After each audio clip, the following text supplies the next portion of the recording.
A paz seja convosco. Amém. Nós estamos com um voto, um propósito, que nós somos reformados pentecostais. Você viu a nossa irmã Vânia aí, louca para subir em cima do altar, né? Para dar uma palavra. Tá? Estamos meditando. Explicação, né? Nós estamos com o propósito de decorar salmos ou versículos. Semana passada foi Salmo 134, essa semana vai ser o Salmo 133 e depois nós vamos escolher um para a semana que vem. Então, para a gravação, a paz seja convosco. Amém. Louvamos a Deus por mais esta oportunidade que o Senhor nos dá de estarmos na sua casa, de nós podermos louvar, adorar e bendizer o seu santo nome. É um privilégio podermos ouvir a palavra do Senhor enquanto ela se pode achar. Estamos meditando dentro da busca da santidade, no subtema a disciplina pessoal, tratando sobre a questão da nossa responsabilidade, sobre você entender que essa luta, essa batalha espiritual que não tem a ver com a sua salvação, mas tem a ver com a sua vida cristã, tenha sempre em mente que você não ganha a sua salvação e você não perde a sua salvação. Dentro do conceito da teologia reformada, o Senhor ele já determinou isso por nós. Sim, nós temos a obrigação de dizer sim, e nós temos a obrigação de crescermos em fé, em estatura, em graça, diante do Senhor. Isso tem a ver com a disciplina pessoal. Semana passada demos uma série de exemplos sobre negócios, sobre uma série de coisas em que você, quando vai se preparar para alguma coisa, para algum tipo de luta, dificuldade, algum embate, você se prepara, você não vai simplesmente com a cara e a coragem, você se prepara, entendeu? Para que você possa desenvolver-se da melhor maneira possível. Citamos alguns exemplos de problemas pessoais, todos nós temos problemas pessoais, todos nós temos dificuldades diante do Senhor, cada um de nós. Se a gente pudesse, de alguma maneira, ter revelado aqui, entendeu? A coisa ficaria bem feia, entendeu? Porque o coração das pessoas, se aparecer essa plaquinha assim em cima da cabeça, puf, pecado disso, daquilo outro, tal. Nós temos dificuldades. Isso é uma realidade. Isso não nos faz mais cristãos ou menos cristãos. O problema é o que você faz com isso. Você convive com isso. Você faz como celular, que quando você não quer que ninguém veja, você simplesmente aperta o botãozinho e fecha a tela. Quando as pessoas estão perto de você, fecha a tela, abre a tela. Como que é que você lida com essa situação? E nós falamos sobre a condição de nós estarmos estruturando um plano para resolvermos essas dificuldades. Esse plano é aquilo que nós chamamos de disciplina. Se você não tiver estabelecer a disciplina em qualquer coisa da sua vida, você não vai resolver o seu problema.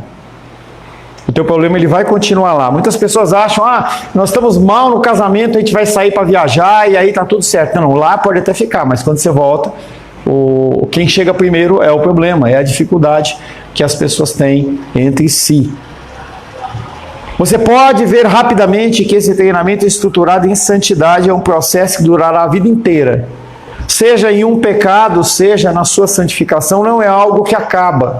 Não é como uma prova de corrida de 100 metros rasos, não é um evento que vocês vão ter aí do Dia das Mulheres, é do dia tal até dia tal, a gente vai ter um movimento maior, eu tenho que me estruturar, uma luta, uma venda, qualquer coisa. Não é algo que é temporal, ele é uma coisa que é por toda a nossa vida. Quando você diz sim a Cristo, você começa uma guerra contra o seu próprio desejo, a sua própria vontade e o seu próprio eu. Você pode rapidamente ver que esse treinamento demora toda uma vida. Assim, o ingrediente necessário dessa disciplina é a perseverança. Cair e levantar. Cair e levantar. Essa condição da perseverança é a condição de você acreditar e confiar que você não está sozinho e que há um plano melhor, que há um plano, algo que vai acontecer. Então nós temos que trabalhar dentro dessa perspectiva. Eu quero que as pessoas sentem. Está muita caminhação, muita movimentação. As crianças fiquem com seus pais. Não dá certo ficar 3 crianças juntas, tá? Por favor. Qualquer treinamento físico, mental ou espiritual é caracterizado no começo pelo fracasso. Você só acerta se você errar. A tentativa é algo que nos gasta energia, E você vive tentando, e vive tentando, e vive caindo.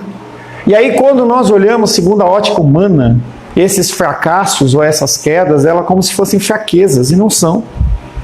Você só acerta, você tem que entender, que é uma frase que eu falo bastante, se você aprendeu com o seu erro, aquilo ficou barato. Pelo menos se você não aprendeu, você tem que ficar repetindo aquilo frequentemente. Você tem que estabelecer planos, estruturar esses planos e aplicá-los. Pode ser que você tenha que fazer algumas correções. O Ali estava conversando comigo até a semana passada, a gente estava lá feliz, ele postou no status dele que ia estar querendo abrir a loja dele. Ontem teve um revés lá com a proprietária e já não é mais essa loja. A gente tem que entender que Deus no controle para que não haja problema no futuro. Então ele pode simplesmente, então eu não quero mais, eu vou largar tudo, vou parar, ou simplesmente ele pode falar, bom, eu vou agora agir de uma outra maneira, eu vou estabelecer uma nova meta, eu vou estabelecer uma forma nova. E isso é muito prático, isso é muito natural. Você está fazendo uma comida, se você errar o sal, alguma coisa assim, na próxima você sabe que você tem que pôr menos. O fracasso, ele faz parte do ciclo da vitória, da estrutura da vitória. Falhamos mais vezes do que vencemos, isso é uma realidade. Se você contabilizar a sua vida profissional, você mais erra do que acerta. Mas cada vez que você acerta, você dá um passo muito mais à frente. E quando você ensina isso para o seu filho, o teu filho ele vai crescer a partir dali. Cada um de vocês, se olhar para a sua vida 10, 15, 20 anos atrás, vai ver que você evoluiu bastante. E o teu filho ele vai partir daquele ponto. Não tem sentido um filho partir de um ponto anterior ao pai, ele passa depois. É uma corrida de revezamento. Então não é esperado que a Luísa ela seja muito mais crente do que eu na idade que eu tenho. E isso é a evolução do cristianismo, isso é a evolução do próprio ser humano. Se perseverarmos, veremos gradualmente o processo, até que possamos vencer mais vezes do que falhamos. E isso você vai começar a observar. Talvez você dentro da sua vida cristã, você não observe isso. Você olha e fala, eu continuo de novo aqui nesse mesmo problema. Alguns de vocês realmente estão estancados. Alguns de vocês não crescem, mas outros crescem sim. A gente vê a evolução, mesmo que não seja uma evolução satisfatória aos seus olhos, eu consigo ver o seu crescimento. Vejo você crescendo em estatura e graça diante do Senhor. A princípio, parece que não estamos fazendo nenhum progresso, ficamos, portanto, desanimados e pensamos, que adianta? Nunca conseguirei vencer esse pecado. É exatamente isso que Satanás quer que você pense. Ele é o pai da mentira. O pecado inicial, com Adão e Eva, ele trabalha exatamente dentro dessa ótica, em que Eva, insatisfeita com a perfeição, ela decide inventar uma coisa lá que não deveria ter inventado. Ali não tinha que ter tentado melhorar, não tinha que ter tentado inventar nada, mas ela tentou. Por quê? Ela entendeu que ela podia ser como Deus, que ela podia subir, que ela podia ser exaltada. Eu não sei o que passou no coração de Eva, em que ela tinha tudo. Ela, uma vez por dia, ela falava com o Altíssimo como nenhum ser humano falou. Mas ela ali optou por algo a mais. Ela quis crescer mais do que a própria capacidade dela. E isso é um cuidado que você também tem que ter. O teu crescimento ele tem que ser um crescimento estruturado, tem que ser um crescimento com calma, com paciência. Se você quiser avançar mais do que você consegue, você se lesiona. Então, se você é uma pessoa, veja as pessoas lá com as postagens, né? Agora é o ciclo do Alice com a Ingrid, né? Das postagens, né? Já passou pela Esther e pela Rayane, passou por uma série de pessoas, né? Mas agora está no ciclo do Alice com a Ingrid, né? E aí, se eles estiverem fazendo exercício e eles quiserem fazer mais do que o corpo deles aguenta, eles vão se lesionar. E aí, com essa lesão, você vai ficar com o treinamento reduzido ou parado. E você parou, você desanima. A luta cristã tem a ver com isso. Em você tomar cuidado com as lutas e as guerras que você decide lutar e travar. Se você desanimar, Satanás, ele cresce naquela história e fala, realmente não tem nada a ver, para aí, entendeu? Você não vai conseguir chegar no seu objetivo. É nesse ponto que precisamos exercer a perseverança. E o ótimo é que perseverança é uma característica dos salvos em Cristo.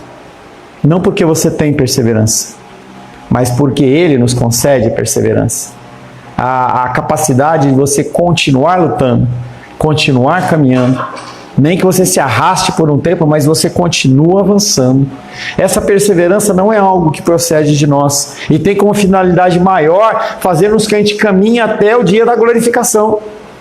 Algo que o Senhor já nos concedeu como salvação. Se nós não temos a perseverança da parte do Senhor, nós sucumbimos e não levantamos mais. Ficamos lá caidinhos.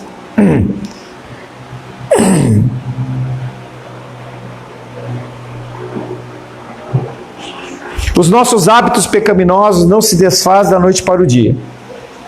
Qualquer problema na sua vida, você tem que olhar ele de frente e falar, eu vou derrubar esse leão. Se você está com uma dificuldade financeira e você quer resolver o seu problema financeiro, não adianta você querer atacar todas as frentes. Você tem que começar a ajustar as coisas que são mais fáceis. É como as provas na escola. Você chega lá e você olha a sua prova e primeiramente você resolve as questões mais simples, aquelas que você tem domínio. Você fez aquilo, você vai começar a buscar questões mais difíceis. O que normalmente nós fazemos? Nós vemos uma série de dificuldades e aí nós queremos o quê? Resolver o problema de maior monta.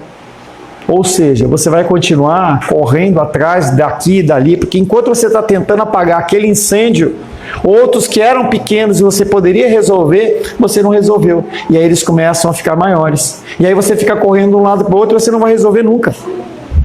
Essa perda de força, perda de energia, é a falta de um plano para você resolver. Estou com dificuldades. Primeira coisa que você tem que fazer, financeiras. Primeira coisa que você tem que fazer, elencar todas as suas despesas. Elas são necessárias? Em que grau ela está localizada? Ela está como essencial?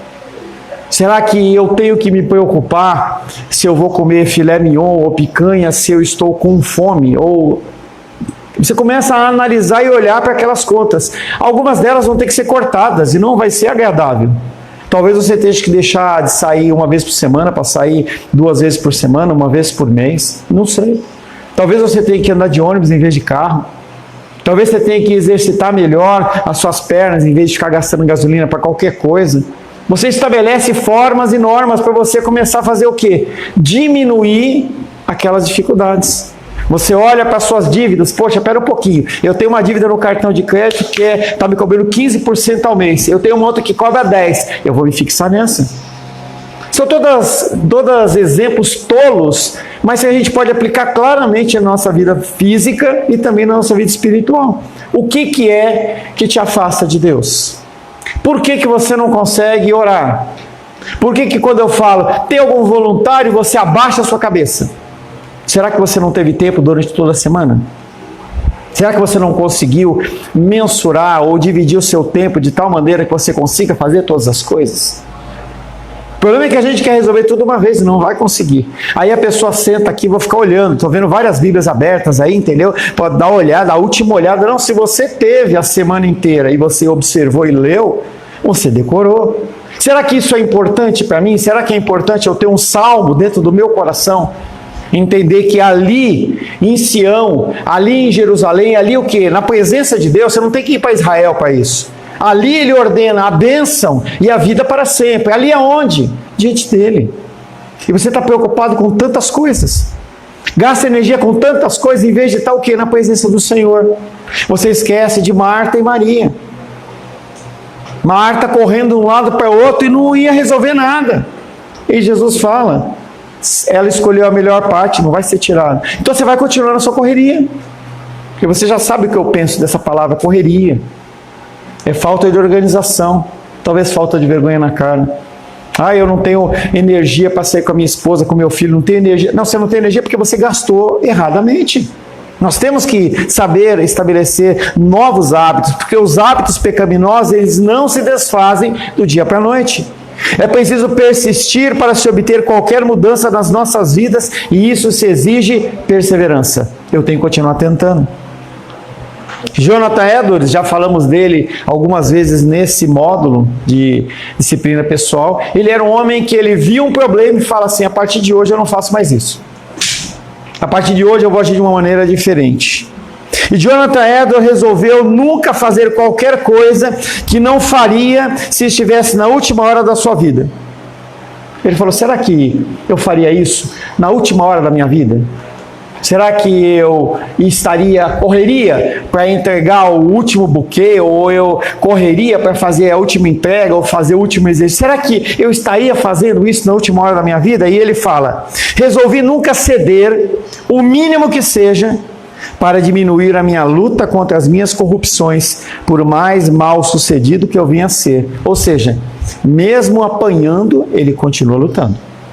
Uma figura icônica na década de 80, Rocky Balboa, e aí os filmes do Rocky Balboa, do Rocky 1 até o Rocky 4, 5, a gente vê a condição de um homem que ele não tem muita força, ele não tem muita técnica, mas ele luta e ele cai, ele luta e ele cai 5, 10, é lógico que aquilo ali é uma simbologia, ninguém consegue aquilo ali, mas ele cai, ele levanta, a pessoa começa a falar: esse homem não é de verdade, esse cara é uma máquina. E ele começa a importunar os seus adversários com a sua perseverança. É isso que Deus quer de mim e de você. Que você continue lutando, que você continue caminhando. À primeira vista, essa resolução de Jonathan Edwards parece talvez contraditória. Se Edwards tivesse decidido nunca fazer algo que não devia, então por que não falar que ele não ia desistir de nada? Porque a gente cai. Quando você cai, você fica cansado. É difícil você levantar. Quando você está lutando e você não é sucedido, volta ao exemplo do Alice, ele pode simplesmente falar: realmente, isso não é de Deus para mim. Isso não é a vontade do Senhor, então eu vou parar e abortar. Pode ser, como pode não ser. Ele veio a mim, nós oramos, e eu entendo que é algo que é passível de um teste. 6 meses, ele está com a vida mais ou menos estruturada, entendeu? Ainda não chegou ao 10º carro, mas está a caminho desse, Deus assim permitir. Mas pode ser que não seja um plano de Deus, mas se for um plano de Deus, será que o Deus não está falando assim? Será que o meu filho realmente confia naquilo que eu designei a ele como um modo de vida? Nós temos que pensar nessas coisas.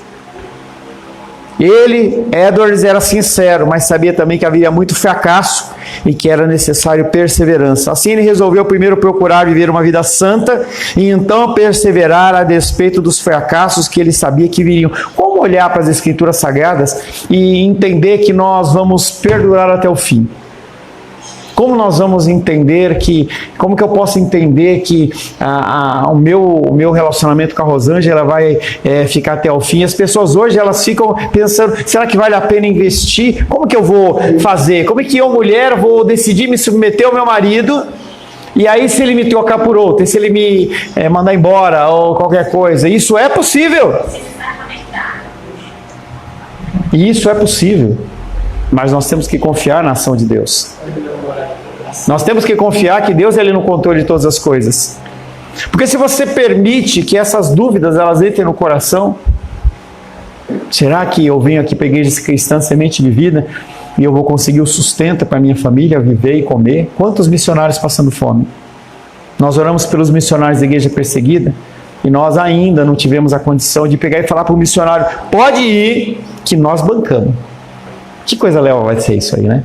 De o cara ir, sei lá, para a África, ele ir para a China, uma vez por ano a gente pagar uma passagem. Olha que lindo, ele vinha aqui dar o testemunho: olha, com recursos de vocês, eu evangelizei na planície da China, não sei o que. Gente, isso é possível. Basta nós entendermos que nós somos bênção nessa terra. Esse dinheiro não é para mim. Você tem dúvidas no que está sendo gasto? Vai lá com a Ingrid e fala: Ingrid, no que está sendo gasto o meu dízimo? Você, claro que você olha e vê o ar-condicionado, você vê o filtro, mas será que nós estamos entregando o nosso dízimo apenas para a gente ter benefícios? Essa semana pintaram o teto aí que estava tudo destruído, e aí você não reparou, mas eu mandei colocar, ainda está em acabamento, não acabou, mas eu mandei colocar uma coluninha de gesso bem ali entre o alumínio e a parede, por 2 motivos. Primeiro, para que fique mais fresco aí no fundo, e também para que aquela zoeira lá do bar entre menos barulho. Mas será que é só isso? Será que eu só estou investindo, tirando o meu dízimo para isso? Se você pensa nisso, não dê. Porque não é por isso. A gente ajuda pessoas, a gente ajuda ministérios, a gente faz a manutenção dessa casa, compramos o nosso filtrinho aí abençoado para a gente ter uma aguinha boa, entendeu? Mas não é só isso. Coloque no teu coração: poxa, Senhor, eu quero ser próspero, para poder abençoar o reino. Que coisa linda vai ser. Tudo que eu estudo eu estudo com o objetivo de, sim, beneficiar minha casa, mas eu poder ensinar vocês também. E nós já passamos por algumas coisas, alguns momentos muito legais. Jonathan Edwards decidiu viver uma vida santa. Um versículo das Escrituras... Ixi, cortou aqui. Deixa eu ver se eu consigo ler, porque imprimiu em cima. Um versículo das Escrituras que muitas vezes utilizo perante uma situação de fracasso com os meus pecados é Provérbios 24:16. Provérbios, vamos ver se é esse mesmo. 24:16. Esse mesmo. 15:16, por favor. Não te ponhas de emboscada ao perverso, porque a nação do impuro, nem aos olhos do lugar do protetor. Porque Tá certinho. 24, 15 e 16. 7 vezes cairá o justo e se levantará, mas os perversos são derribados pela calamidade. 7 vezes. 7 vezes é um simbolismo. Não é 7. Pô, se eu for cair a 8ª, eu não levanto. Não é isso. 7, quando você vê números na Bíblia, eles são muitas vezes simbólicos em relação a uma coisa. O 7 é considerado um número perfeito. Então essa perfeição desse número 7 tem a ver que todas as vezes que você cair, você se levanta. É isso que ele está falando. Todas as vezes que você cair, você vai se levantar. E no caso daqueles que não são do Senhor, cai e fica lá no chão. Quantas pessoas caíram no caminho que você conhece? Que diz, Tananana, fala. os porcos, as ovelhas caem na lama, mas só os porcos permanecem. Nossa. Tem um livro, eu não lembro de quem é o autor, que fala assim, Memórias do Cárcere. E aí tem Memórias do Alice. Você acha que ele só fica na academia? Não, ele está sempre pensando na frasezinha. A pessoa que se disciplina com vista à santidade cai muitas vezes, mas não desiste. Depois de cada queda, levanta-se e continua a luta. Não acontece o mesmo com o ímpio. Esse tropeça no seu pecado e desiste, não tem poder para vencer, porque não tem o Espírito de Deus operando nele. A grande diferença, o Espírito Santo de Deus. Estar com ele nos convence, faz com que a gente continue caminhando. Um dos capítulos da Bíblia com que temos mais problemas é Romanos 7. Quem sabe em 2027, se você estiver vivo ainda, Romanos 7. Vamos ver que versículos que eu vou ler.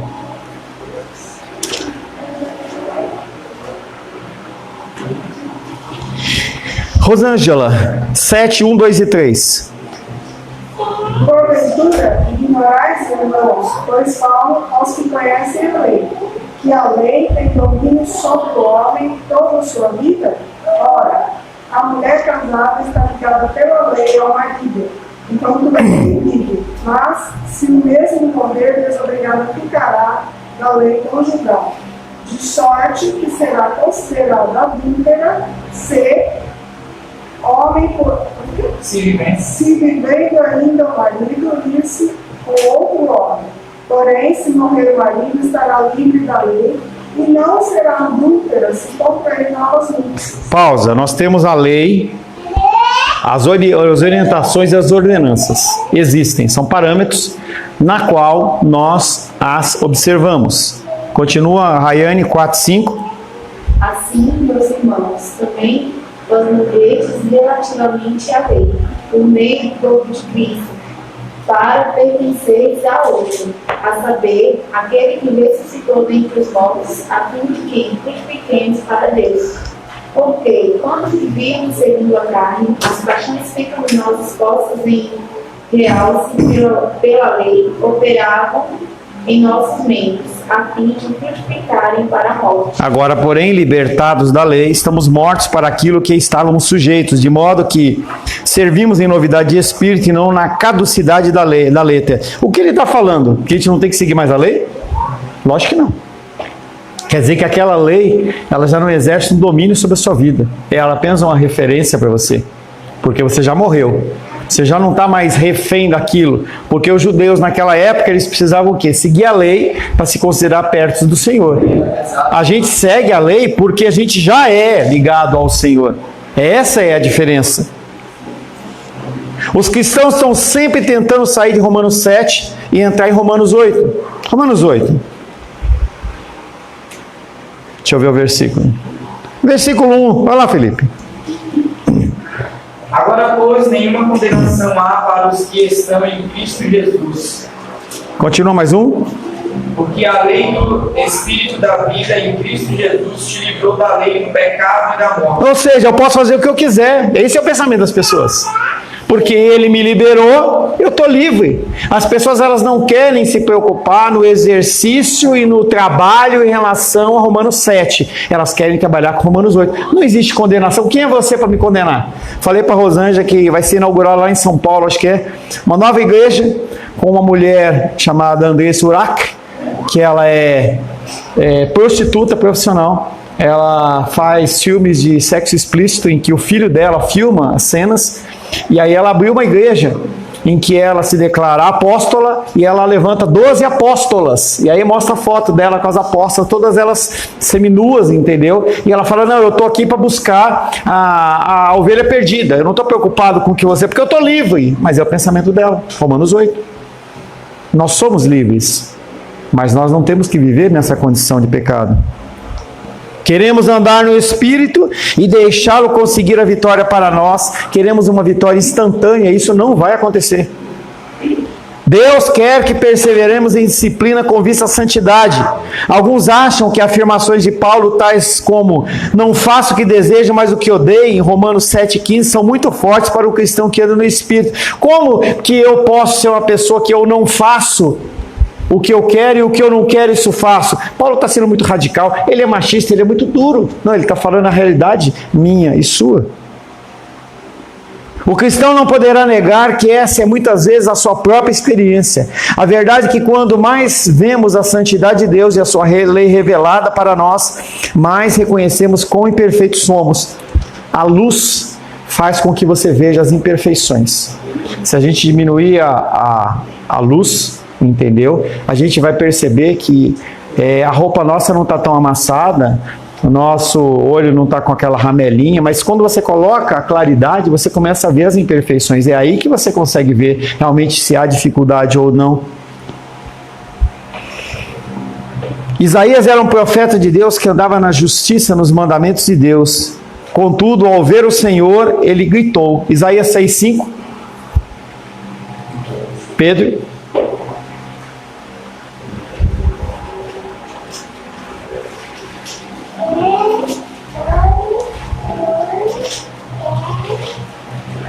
Sobe de cabeça, Pedro? Isaías 6,5, pode ir. É o Antigo Testamento, tá? Então disse eu, ai de mim, estou perdido, porque sou homem de lábios impuros. Habito no meio de um povo de impuros lábios, e os teus olhos viram o rei do Senhor dos Exércitos. Ele se vê diante do Senhor, e o brilho, a santidade do Senhor, ele mostra aquele homem que era um profeta de Deus como ele era pecador. Aí só deu vergonha.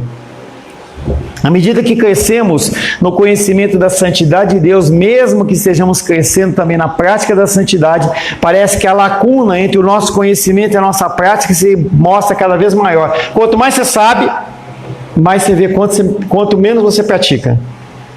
Quanto mais você aprende, mais você vê que ainda falta muita aplicação. É como estante de livros. Você olha para uma estante de livros das pessoas e fala assim, poxa, a pessoa tem 50 livros, 100 livros. Pergunta para a pessoa se ela lê o livro. Eu tenho muitos livros, mas eu não os li. Não adianta. Eu tenho muito conhecimento da palavra, mas eu não aplico em nada.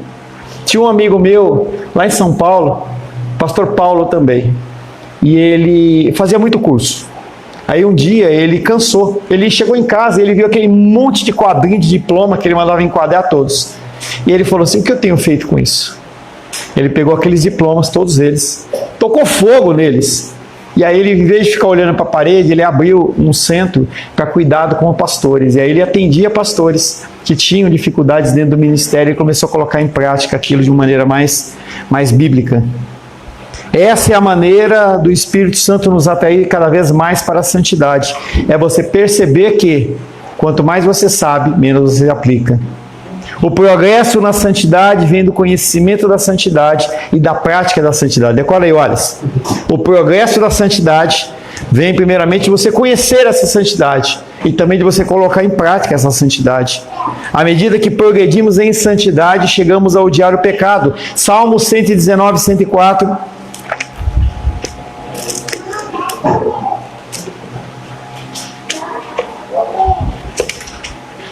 Moisés? Por meio dos teus preceitos, consigo entendimento. Por isso, detesto todo caminho de falsidade. Você fala, meu, eu aprendi que isso é ruim para mim. Ó, eu tô vencendo, hein? Tem mais de mês que eu não como miojo, hein? Tô aprendendo, hein? Eu sei que isso faz mal. Eu aprendi e tô pondo em prática. Beber água. Estou lutando contra. Entendeu? Agora eu tive que descobrir que eu não posso tomar muito mais água do que eu posso, do que eu devo. Entendeu? Então eu tive que diminuir. Mas estava tomando meus 3 litros de água por dia. Oxa, nunca fiz isso. Isso é o que? Esforço.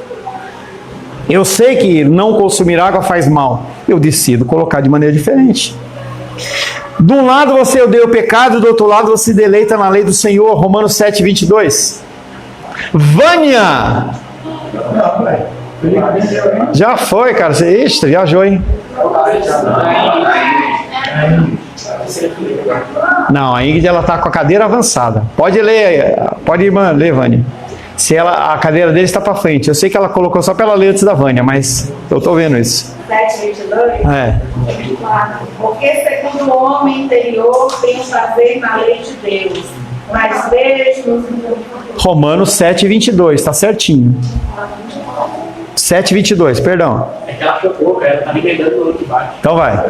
De novo, Vânia. Já te atrapalharam, lê você de novo. Porque segundo o homem interior tem prazer na lei de Deus. Prazer, alegria, porque se abomina do pecado. Nós vemos a perfeição da lei de Deus e a justiça de tudo que Ele requer de nós. 1 João 5,3. Irmão André.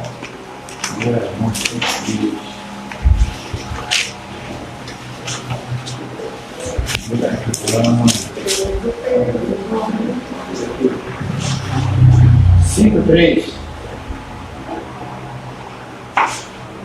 Diz assim. Só falta só o mas eu vou ler.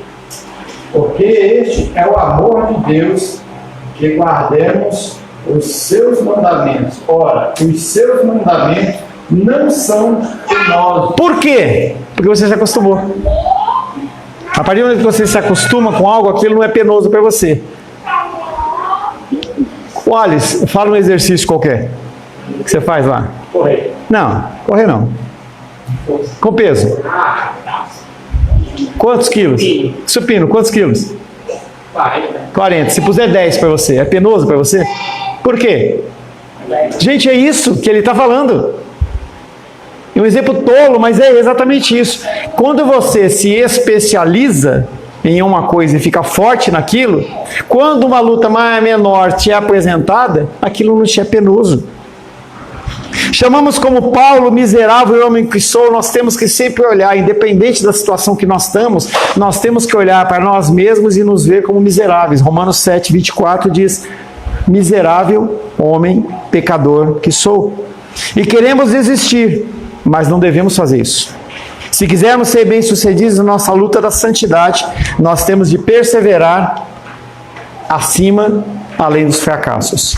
Então, a gente finaliza esse disciplina pessoal chamando você a continuar lutando. E trabalhando como a profetisa lá do Procurando Nemo, que eu sempre falo para vocês, e ela fala o que? Adore, continue a nadar. Senhor, te louvamos, te adoramos e bendizemos. Queremos, Pai, agradecer por esse tópico, Pai querido, da disciplina pessoal. Pedimos que o Senhor continue nos orientando, nos abençoando, nos guiando, Pai querido, para que nós possamos ser viventes? Não. que nós vivamos a Tua palavra de verdade, não apenas de boca. Em nome de Jesus, amém. Graças ao nosso bom, querido e amado Deus.